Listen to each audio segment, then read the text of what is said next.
Now, let's talk a little bit about the upcoming municipal special election. Eligible voters will begin casting ballots by phone or online anytime starting this Saturday, the 28th at noontime. And with 10 candidates, that's a lot of people. That's a lot of people whose name aren't going to be on a paper ballot, but on an electronic ballot. And Paul Russell is one of those who's looking to take on this role, and he's in our studio this afternoon. Mr. Russell, thank you for doing this. No problem. Thank you, Sheldon. So what is your background, Paul? My background professionally is working with computers. I've built back-end systems and databases, and I've gotten systems to connect to each other. Worked in a very professional environment, large companies and small, formal and informal, government and private, that type of thing. But on a community basis, I have been working for the community, predominantly of Lower Sackville, for predominantly 20 years. 20 years ago, I was an elected member of the school board. Since 2011, I've managed every parade in Sackville. I have worked with basically every community group that there is in Sackville. And in 2017, that work was recognized and I was named as Volunteer of the Year.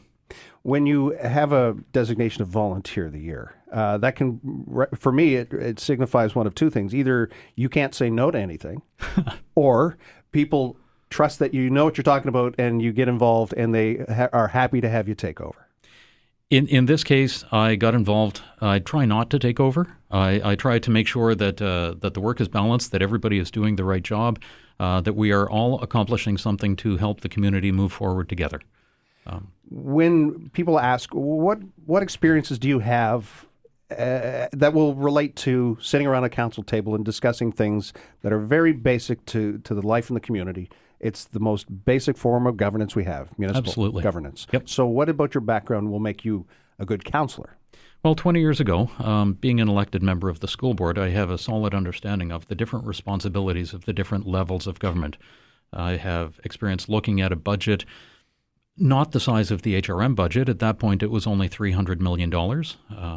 I was responsible for all of the schools that fed into one of the high schools and some of the geography that fed into the different high schools. So it would have encompassed Millwood High and Sackville High and Lockview High. And I was looking after the educational needs of the parents and the students and trying to be their advocate within the school board. That translates almost directly in a lot of ways to what would be done at City Council where there are municipal infrastructure issues. There are issues with snowplows or speeding streets, transit schedules, the emergency and warming and cooling spaces that we would have in Sackville. And so I would be the advocate for the people who live in and around Sackville. Also working with the rest of council to make sure that HRM was on a good path moving forward, making sure that the budget was in a solid state, and making sure that we were on track with the priorities. You've given us a list of things and areas that you feel are important. What do you think is the number one thing that people in Lower Sackville are looking for? I give two answers for this. The topic that I've heard most at the door is speeding. On neighborhood streets where we have one street that joins at one end, two streets that join at one end and then go around the block and join at the other end. And we have heard stories about kids who will get in their cars and start at one end and race to the other end on different streets. There are no sidewalks on those streets, and so the children who live in the houses are playing either on their front lawn or they will ride the skateboard down into the street, and to meet a speeding car is not a good thing. So we've heard that from a few different places around Sackville. So I would certainly look at speed as the number one thing that is mentioned. However, what I see as the biggest concern around Sackville is youth engagement. If we make sure that our youth are taken care of, that we address the homeless issues that are there and the warming issues, if we try and establish a sense of ownership with our youth in Sackville, we will get them to be more involved in the community, take some pride in their neighborhood and take some ownership of the various things so that the youth will take care of the neighborhood now and into the future. We have always seen volunteers as an issue, and this is something that I saw a number of years ago. This is why I started a radio show a number of years ago where I was interviewing the different volunteer groups to see what they were doing and to try and drive engagement of the local community into the volunteer groups.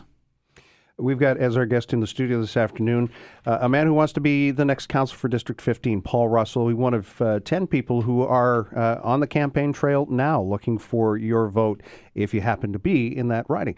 You mentioned about the speeding issue, and often we'll hear people bring issues forward to a councillor and they say, but that's provincial jurisdiction. What effect can we have on that? Or if you talk about homelessness or community development, in some ways is not always within reach of a municipal councillor. How would you deal with that? Part of understanding of what goes into being a councillor is understanding the different levels of government, as you mentioned, and understanding which are provincial and federal jurisdictions. The speeding issue is a direct municipal jurisdiction, and we would be able to provide some signage in some cases. If the signage didn't work, either a lawn sign that said, please slow down and we have our kids here, take it up to the next level, and that would be a speed radar that showed the speed as cars were driving by. They have them now where they can take pictures of the license plate, and so we would be able to identify the cars that were speeding by, take it up to the next level, have some police enforcement there, take it up to the next level, and just keep moving up until we are able to address the problem satisfactorily. That is absolutely a municipal thing. The same thing with the emergency and warming and cooling spaces. There are a lot of things that we can do to make sure that these are properly funded and maintained and taken care of. Half of the job of being a councillor is sorting out what these problems are and trying to find a solution for them. The other half of the job as councillor is making sure that the right people get connected with the right people so that they can solve the problem. I don't have to be directly involved in solving every problem. I just have to make sure that the right people are put together so that they can solve it. There is a saying in the volunteer community that 90% of the work is done by 10% of the volunteers. What would you offer as a solution to get more people involved in helping out in their community? That goes back to the radio show that I started in the community radio station that we have in Sackville, where I was interviewing the different volunteer groups to try and drive engagement, try and drive awareness of what they were doing. Every time we put together one of the events that we're putting together, and I'm heavily involved with our Patriot Days week of celebrations around Canada Day and the Snow Days week of activities around the February holiday.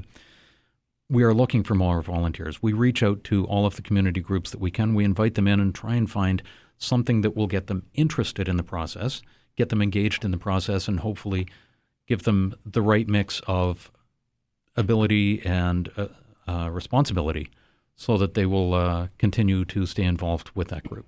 The Halifax Today site is where you can find more information on the 10 candidates who are vying for the Lower Sackville Council seat.